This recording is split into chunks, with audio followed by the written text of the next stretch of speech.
Assalamualaikum warahmatullahi wabarakatuh. Sampurasun teman-teman.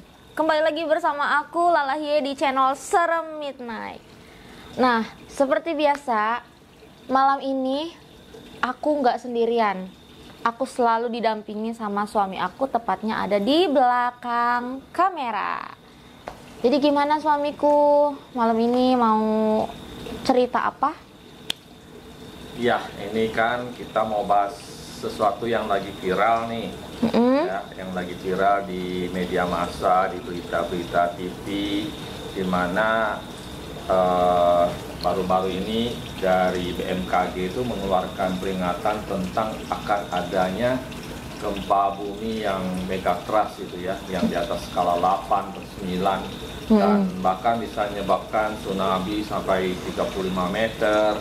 Sampai kemudian juga ada yang meramalkan bahwa Pulau Jawa akan terbelah jadi dua ya, jadi lautan dan sebagainya gitu ya. Kemudian juga kita lihat banyak sekali para spiritualis, anak-anak indigo maupun orang-orang yang kita anggap tuh bisa ya, mereka mendapatkan gambaran tentang terjadinya satu bencana yang skala besar, terutama di daerah Jawa ya, dan itu akan menelan korban yang banyak sekali. Nah, hari ini saya juga ingin nanya nih sama Lala, kira-kira Lala punya penampakan yang sama nggak, atau ada mimpi atau gambaran yang mengarah ke sana gitu, yang mungkin bisa berbagi buat sahabat-sahabat di Serem Midnight ya, dan mungkin buat masyarakat umumnya gitu. Ada nggak mimpi atau ada. Aku mimpi itu serem banget. Itu kejadian mimpinya malam Jumat, dimana malam Jumat itu Kliwon. Setelah kita selesai satu suro, itu bulan apa, Juli ya, bulan Juli mau akhir kalau nggak salah, Juli akhir mau ke awal Agustus kalau nggak salah ya. Itu terakhir kan berarti pas, karena aku masih ngebekasnya yang kita pas pulang dari Gunung Serandil, itu masih ngebekas banget suasananya gitu. Nah, itu aku ada mimpi. Di mimpi itu cukup membuat aku takut karena apa? Aku entah lagi ada di mana, tapi aku persis lagi ada di tempat yang dimana waktu itu kita ke arah apa? Ke arah Prambanan tuh, di pinggir jalan sebelum Prambanan. Pokoknya daerah dekat situ dah. Jalan. Nah, di situ. Terus tiba-tiba aku ngerasain ada gempa gede banget. Itu gempa kenceng banget. Nah, di situ aku ketakutan.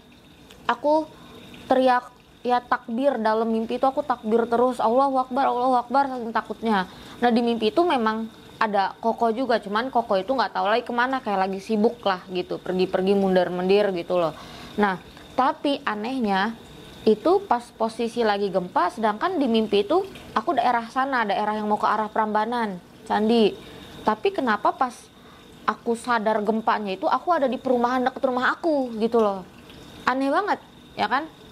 Nah, sedangkan perumahan dekat rumah aku tuh jauhnya minta ampun, bukan daerah Jawa sana gitu, daerah baratnya lah. Nah, terus dari situ nggak lama aku ada yang narik gitu, tapi narik aku kok ke atas langit gitu nariknya.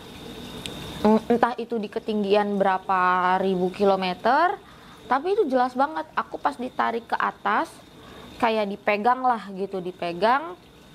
Terus itu sampai kelihatan bener-bener, bukan kelihatan atas genteng ya, tapi kelihatan ini bentuk Pulau Jawa. Pulau Jawa tuh kelihatan banget bentuknya tuh kan panjang begini. Berarti ada sesuatu yang menarik kamu naik ke atas langit lah istilahnya ya, kemudian bisa melihat seluruh Pulau Jawa gitu. Iya, cuman lihatnya tuh Pulau Jawa tok doang. Jawa aja, ya. Walaupun ujung-ujungnya ada ujung yang ke arah sana tuh apa, Lampung, ujungnya doang. Terus sebelah sini ujungnya itu arah Bali dikit doang tapi. Ya. Nah, tapi sekelilingnya udah itu pulau itu doang. Nah, terus di situ orang yang narik aku ke atas ini, aku nggak ngelihat itu siapa. Mukanya sama sekali nggak kelihatan, cuman energinya kuat banget, badannya besar, dan dia bilang katanya, tuh kamu lihat ke bawah, katanya gitu. Aku disuruh lihat ke bawah, dan gak lama itu dari arah utaranya Jawa Tengah itu, dari arah Tuban, itu yang namanya tsunami gede dari Tuban. Bener kan ada yang namanya Tuban kan? Ya ada. Nah itu. Tuban itu ya ke daerah Demak sana. Aku lihatnya yang namanya daerah Tuban itu kayak kok dari atas tuh cuman kayak sekecil doang gitu. Iya, Kecil. Iya. Nah itu di situ tiba-tiba ada tsunami gede yang dimana dari arah atas itu Tuban, terus tiba-tiba ke arah Semarang, Solo, terus pokoknya dia ngebentuk huruf U begini. Kan Pulau Jawa panjang begini ya kan. Itu ngebentuk dari arah Tubannya itu begini. Tiba-tiba. Jadi dari laut utara kayak tsunami begini gitu ya, nutup, aku ngeliat dari atas, nutup ke bawah. Nah pas di pertengahannya itu, aku nggak tahu itu pertengahannya itu Solo atau apa. Tiba-tiba yang dari bawah sini jadi air ketemu air, saling ketemu. Yang dari arah atas itu kan utara sama selatan. Nah selatannya itu aku nggak tahu di mana, tapi ketemu air. Dan dari situ tiba-tiba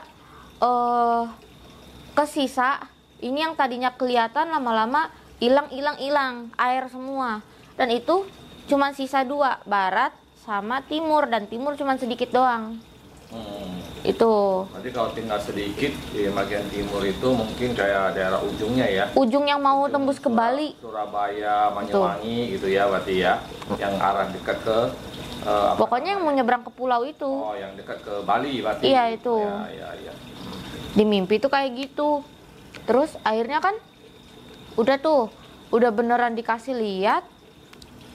Terus ya udah, ini yang ngebawa aku pergi ke atas tuh, ngeliat kejadian itu langsung tiba-tiba kayak nyuruh baliklah. Tapi pas balik itu yang tadinya posisi lagi di arah candi, terus yang aku bilang pas aku gempa tiba-tiba aku ngerasain ada di perumahan yang jauh banget letaknya. Nah terus ditarik ke atas, udah dikasih lihat tragedi itu, ya udah pas balik lagi ke yang aku ngerasain gempa itu, ke daerah perumahan aku. Pas udah ke situ aku kayak langsung nyariin kayak keluarga di mana gitu. Ternyata pada aman semua. Cuman yang aku bingung ini, itu beneran real ngerasain sampai capek banget, sampai bener-bener ketakutan terus kayak yang nangis, bangun tidur tuh air mata nangis. Buktinya aku bangun tidur ngomong kan sama Koko itu, karena saking takutnya. Terus sampai aku juga ngechat WhatsApp ke papa, kasih tahu, Pak, Neng tadi ada mimpi ini. Terus pokoknya di situ juga ada omongan yang dimana suara itu bergema banget, tapi dari atas langit ya. Aku nggak tahu tuh suara itu dari mana, tapi dari langit kayak ada orang yang make mic gitu. Itu kayak yang apa? Nagih sesuatu. Jadi kayak suatu saat dia bakal balik lagi gitu, kayak membuktikan janjinya gitu. Apa ya itu? Kayaknya aku pernah denger yang palon-palon itu apa namanya? Oh, sabdo palon. Iya itu. Cuman ya Allahualam. Terus udah tuh mimpinya ya hanya segitu. Cuman kalau disangkut pautin ke zaman aku kecil, aku pernah diceritain sama mama diceritain sama nenek ya kan, almarhum nenek. Itu kata nenek bilang gini, nanti katanya suatu saat di Pulau Jawa nih bakal ada yang namanya kayak bencana besar. Terus di mana itu ada satu gunung yang orang itu nggak tahu gunung itu aktif atau enggak, yang berbentuknya itu seperti cup, seperti tutup kebalik gini ya, tutup begitu dah pokoknya. Dan itu akan kalau apa bangun gunungnya katanya. Terus gunung itu juga nggak sembarangan gunung karena tempat apa ya, persinggahan Eyang Semar. Itu ngomongnya begitu. Nah terus sama ini nenek, almarhum nenek pernah ngomong katanya nanti itu bakal ada tsunami gede 30 meter lebih katanya gitu. Cuman nggak tahu kapan. Kita harus hati-hati, itu zamannya mamah ya. Terus mamah nyeritain ke aku. Soalnya ya kalau dibilang aku mimpi kejadian itu pas bulan kemarin abis suro. Itu yang kasarnya aku nggak pernah kepikiran bakal ada sesuatu, nggak pernah tahu. Iya, jadi apa yang Lala mimpikan itu hampir senada dengan banyak sekali spiritualis. Enggak, tadi ada yang ini nongol situ, kaget aku.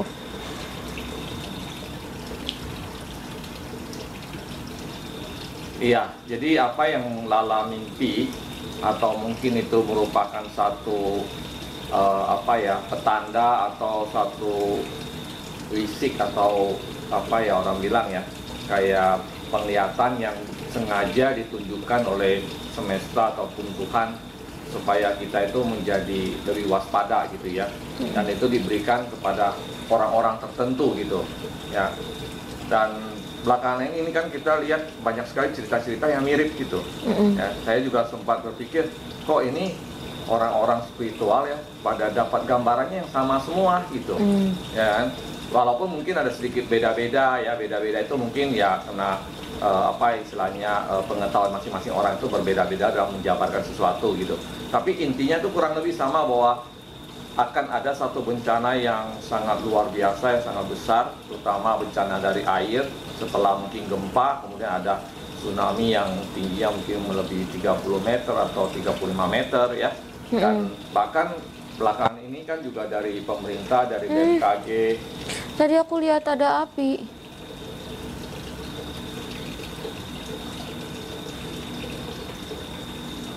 Nah, udah lanjut dah.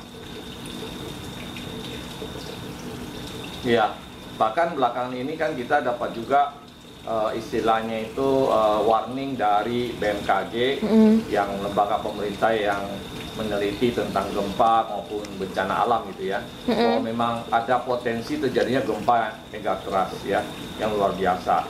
Nah, kemudian juga ya mulai terungkap data-datanya bahwa sepanjang jalur selatan Pulau Jawa itu banyak sekali lempengan yang akan bertubrukan dan sebagainya ya. Nah, kemudian juga kalau lihat dari ceritanya Lala tadi, ada menyinggung tentang Pulau Jawanya air dari atas nyatu dengan air dari bawah ya. Nah, itu mirip sekali dengan mitos tentang adanya Pulau Jawa itu terbelah jadi dua, ya kan? Jadi kalau misalnya kita ngambil ke sana, itu kan mirip ya. Jadi kalau dari atas dan selatan ketemu airnya kan berarti Pulau Jawanya jadi bagi dua ya. Iya, jadi bagi barat dan timur gitu. Jadi yang aku lihat memang entah kenapa begitu dikasih lihat terus bangun cerita ke Koko, kayak di batin itu ngerasa di pulau yang namanya Jawa ini sebenarnya hanya ada barat sama timur, tengah itu nggak ada. Dan kalau dilihat dari kerajaannya, kerajaan cuman ada dua. Dari yang ininya yang aku bisa simpulin, karena yang aku tahu hanya ada Pajajaran sama Majapahit. Ya memang sih kalau dari sejarah ya mungkin yang kita tahu itu ya seperti itu ya, bahwa memang ada dua kerajaan besar, yang satu di timur, satu di barat gitu ya. Kalau kita kait-kaitkan ya kayaknya ada kaitannya gitu ya. Nah, terus kira-kira ya selanjutnya, kira-kira menurut Lala setelah mendapatkan mimpi seperti itu, apakah ini benar-benar akan terjadi gitu? Allahualam. Aku nggak bisa ngomong, aku nggak bisa bilang ini akan terjadi atau enggak. Semua balik lagi kehendak yang maha kuasa. Tapi ya memang itu akan terjadi entah kapan, nggak ada yang tahu. Ibarat sama halnya seperti kiamat, ini bisa dibilang kiamat sugro, yang kecil, kiamat kecil, bukan kiamat kubro. Jadi kita nggak ada yang tahu. Sama halnya kayak kita mati, kita nggak tahu kapan itu terjadi. Seperti itu. Jadi kita intinya harus antisipasi, bukan antisipasi gimana-gimana ya, lebih mendekatkan diri pada yang maha kuasa. Terus minta perlindungan, berdoa untuk yang anak zaman sekarang mungkin ya, yang udah nggak sesuai sama inian budaya-budaya kan, semua kayak udah jauh ya, udah jauh-jauh banget sama adat-adat budaya tuh. Kayak ibaratnya contoh lah, kalau orang Jawa kan budayanya seperti apa, kentalnya seperti apa. Mereka bukan orang Jawa aja, tapi untuk keseluruhannya kebanyakan orang pasti ini mah tahayul, ini mah ini, kita udah di zaman modern kayak gini. Tapi kalau balik lagi ya, sebelum adanya zaman sekarang, zaman modern, itu beberapa abad yang lalu ya, kita manusia-manusianya lebih peka, lebih dekat kepada Tuhan. Jadi apapun yang dia lakukan itu pasti akan ada timbalnya, timbal baliknya gitu loh. Mungkin kalau untuk sekarang kayaknya orang yang masih nggak mungkin. Jadi kayak yang orang ibaratnya harusnya dia kena, tapi ya mereka masih percaya nggak percaya soal mitos. Padahal nenek moyang zaman dulu tuh bisa bener-bener membuktikannya gitu loh. Oke, memang kan namanya bencana nggak ada siapapun yang tahu ya kapan terjadi. Bahkan juga kalau secara teknologi juga belum ada yang bisa memprediksi kapan gempa itu bisa terjadi. Ya, dari sekian banyak yang kita lihat informasinya, artinya bahwa ya bisa saja suatu saat terjadi. Yang paling penting bagaimana kita istilahnya itu mempersiapkannya ya. Dan kita perlu juga ya, jadi saya kira pemerintah juga harusnya bisa memberikan satu edukasi ke masyarakat. Kalau terjadi bencana, kita tuh mesti ngapain gitu, ya kan? Ya bukannya kita nggak percaya doa, ya memang harus doa, tapi kalau misalnya tsunami itu datang, kita harus gimana, harus kemana gitu kan? Itu kan harusnya ada edukasinya sehingga bisa mengurangi dampak dari bencana itu gitu ya.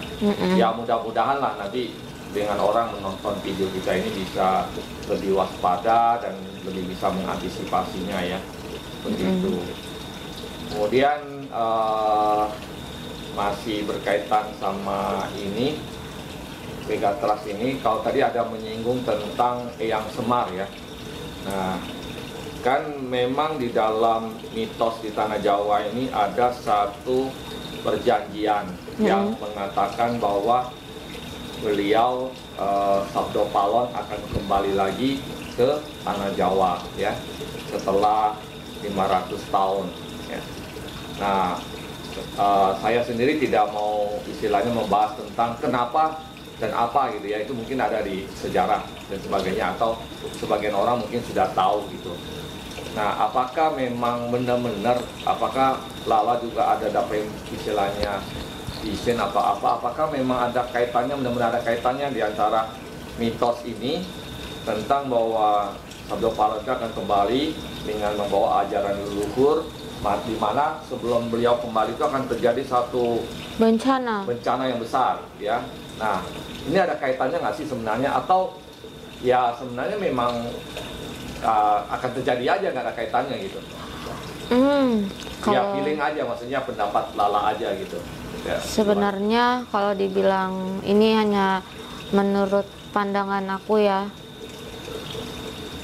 kalau ditanya akan datangnya bencana, sebenarnya itu bukan ini ya, tapi melainkan bencana tuh lebih ke kekuatan energinya, energi yang dibilang Eyang Semar itu memang kuat. Jadi ibarat kayak ada sesuatu benda yang muncul dari dalam bumi dan itu pasti menggetarkan semuanya. Saking kuatnya getaran dari bawah bumi, dia mau nongol ke atas gitu loh. Aku nggak tahu lah, aku tiba-tiba ngomong kayak gitu. Tapi intinya yang aku lihat ini sebenarnya itu bukan bencana, tapi energi kekuatan, atau bisa dibilang itu ya memang inian alam semesta gitu. Ya kayak ibarat kayak misalnya ikan paus lah ya, dia keluar dari laut.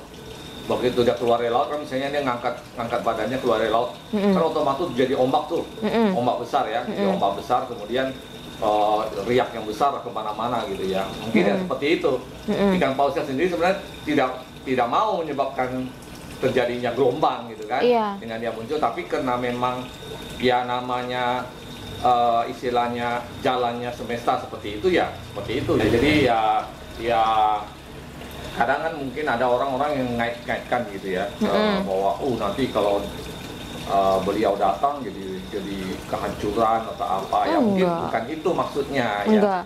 Tapi dari yang aku entah kenapa bisa kayak ngerasain tiba-tiba energinya itu bukan karena beliau datang jadi bencana, enggak begitu. Tapi beliau ini kan gaib. Gaib itu memang nggak bisa dilihat ya kan. Pasti orang hanya merasakan, kita nggak tahu gaibnya beliau ini apakah berbentuk manusia atau berbentuk hewan atau dia berbentuk angin atau berbentuk apa, kita nggak tahu. Tapi pasti ada yang namanya energi dahsyat, energi besar. Kita nggak tahu, kayak tiba-tiba ya Allah alam yang disebut itu akan datang bencana, itu sebenarnya peringatan. Bencana itu sebenarnya peringatan untuk manusia-manusia sadar gitu loh. Kayak dunia ini udah tua, jadi kalian hidup di dunia ini jangan pernah berpikir kekal abadi. Kalian bukan iblis gitu loh, iblis aja bisa mati. Jadi nggak ada yang tahu, bahkan orang yang baru dilahirin pun, dilahirkan dihidupkan ke bumi pun bisa mati gitu. Apalagi kita, jangan berpikir oh kita bisa hidup, ya ada yang sampai 1 abad gitu kan. Terus ya nggak bisa diomongin gimana ya kalau soal untuk pembahasan alam semesta. Kalau untuk pembahasan beliau udah nggak bisa berkata-kata lagi akunya. Karena apa, ini ngomong seperti ini energinya rada kekuras ya, karena aku ngerasain beberapa kayak hawa yang dari gelombang-gelombang energi kenceng gitu, tapi nggak tahu ini tuh kapan. Cuman kayak memang hanya orang-orang terpilih yang punya kelebihan yang bisa merasakan gitu. Nah, iya, jadi intinya ya pokoknya apapun itu, apakah itu hanya sekedar mimpi, sekedar peringatan, atau itu adalah gambaran, atau apapun bentuknya yang disampaikan oleh alam semesta ke orang-orang tertentu, kita ambil aja sebagai kewaspadaan gitu ya. Jadi sebagai introspeksi diri. Ya kan? Kita sebagai manusia sudah berbuat sampai seberapa? Ya kan, apakah kita sudah menghargai alam ini, merawat alam ini dan sebagainya gitu. Jadi kita ambil sebagai satu cambuk aja tuh buat peringatan buat kita, bahwa kita ini mungkin selama ini udah lalai nih, ya, tidak menjaga alam, tidak menjaga budaya kita, tidak menjaga nilai-nilai leluhur kita, sehingga kalau suatu saat terjadi satu bencana yang besar, ya itu bukan salah siapa-siapa, ya salah diri kita sendiri gitu. Dan itu sudah menjadi istilahnya suratan dari satu perjalanan kehidupan itu ya. Ya mungkin itu aja ya sebelum kita tutup untuk sesi video kali ini. Kira-kira ada pesan. Ya kalau untuk pesan-pesannya ya mungkin buat orang yang nonton video ini, kalian ambil aja hikmahnya. Walaupun kalau dibilang, ah nggak mungkin, emang kamu Tuhan, ah ini, ya siapa bilang, emang kita mengakui gitu, emang ada gitu kita bilang, gua Tuhan atau apa, enggak. Cuman ya kita mana tahu, kita nggak kepikiran sama sekali, tiba-tiba dapat mimpi, dapat gambaran seperti itu. Emangnya enak? Nggak enak. Karena apa? Yang kasarnya kita tuh nggak tahu hal itu, yang kasarnya kita tuh nggak tahu akan terjadi seperti itu, tapi kita dipaksa atau memang udah dipilih gitu, nih kamu harus tahu nanti suatu saat akan terjadi ini. Itu aku nggak tahu itu akan terjadi di tahun kapan. Jadi ibaratnya kita tuh sudah melampaui batas yang harusnya di sini tahun 2024, tapi di dalam mimpi itu aku nggak tahu di tahun berapa atau di abad keberapa. Kan capek namanya kalau kayak gitu, kita ngelebihin takdir yang maha kuasa. Tapi apa boleh buat, itu memang dikasih penglihatan. Cuman ya alangkah baiknya kalau memang sudah tahu dikasih penglihatan seperti itu, ya jangan lupa untuk berdoa terus-terusan supaya ya berbuat baik intinya. Karena memang balai nggak ada yang tahu, mau kita menghindar sejauh apapun, semua itu udah ada di dalam Quran. Dari awal mula sampai akhirnya dunia ini hancur tamat, itu semua ada di Quran. Jadi kita nggak bisa menghindar. Ya gitu aja. Kita bikin video ini tidak untuk menyombongkan diri ya, untuk mau mentang-mentang saya punya gambar gitu terus kita share gitu. Nggak ada tujuan seperti itu kan. Kita tujuannya cuma ingin supaya kita itu lebih waspada, semua orang lebih waspada, ya semua orang lebih bisa introspeksi diri, itu aja intinya ya. Dan ya mudah-mudahan bermanfaat lah video ini buat kita semua.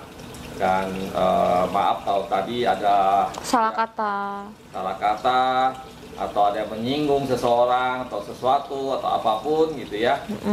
Itu ya harap dimaklumi. Terus kedua ya tadi juga selama syuting ada kayak banyak gangguan ya, nggak tahu kenapa ya, ada bunyi apa segala macam gitu. Iya. Oke, teman-teman, sekian, terima kasih videonya dari aku, Lala. Buat kalian jangan lupa tetap support channel aku, Sore Midnight, dan jangan lupa di like, comment, share, dan subscribe, dan juga nyalahin lonceng notifikasinya supaya nggak ketinggalan video-video terbaru dari aku. Makasih ya teman-teman, sampai ketemu lagi di next video.